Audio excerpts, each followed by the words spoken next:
When people think of Ireland, many think of the rugged beauty, the 40 shades of green, St. Patrick's Day, James Joyce, the land of 100,000 welcomes, and of course, Guinness.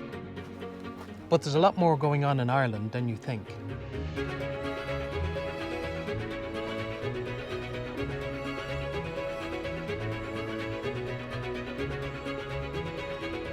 There is an expert on the future of telecommunications, living and working in Cork, on the south coast of Ireland. His knowledge and expertise have helped develop telecommunications for the past 30 years, and his insights are helping to shape the future. So I've been in the telecoms industry since God was a child. So about 35, 36 years. And for about the last 6 or 7 years, I've been advising telecoms companies around the world. So apart from maybe the vaccine work, telecoms has been the single most important contribution of industry to helping the world cope with COVID. And all of that is sitting on the shoulders of telecoms. This Huawei Ireland Research Centre that was set up about 5 years ago, it was set up by Eric Xu, the CEO of Huawei, one of the rotating CEOs. And this is a pure business research unit. It's about really seeing the future of technology and how the business models are going to evolve around that. And how are telcos going to make money out of 5G? How are they going to make money out of these new services? Who their customers are going to be? What business models will they operate? What ecosystems will they work within?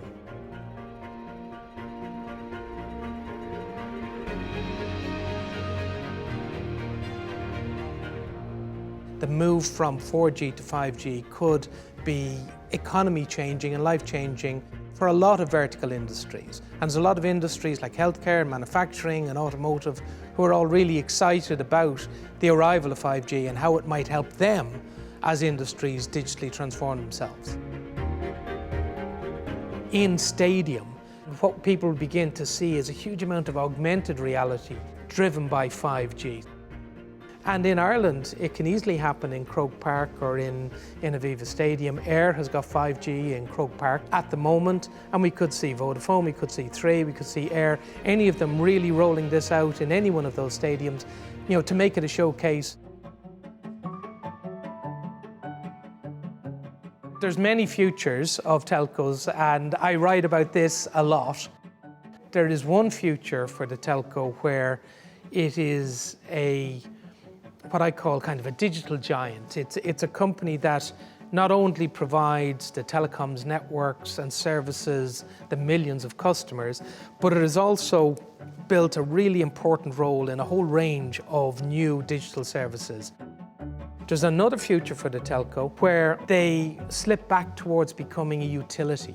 They will provide connectivity and nothing else. Telcos need to consciously decide where they want to be. So innovation has a mixture of a money focus and very much a personal focus, a personal self-achievement. Some stakeholders are really interested in the profitability that can come out of innovation. Most people that I know who work in a company want to enjoy what they're doing. They want to create something. Regulators, they want telecoms to be driving a broader growth of their economy. So they want to see innovation that's going to change the country. And then the customers, it's more about innovation that excites them and makes their life easier and allows them to do their business better and more efficiently.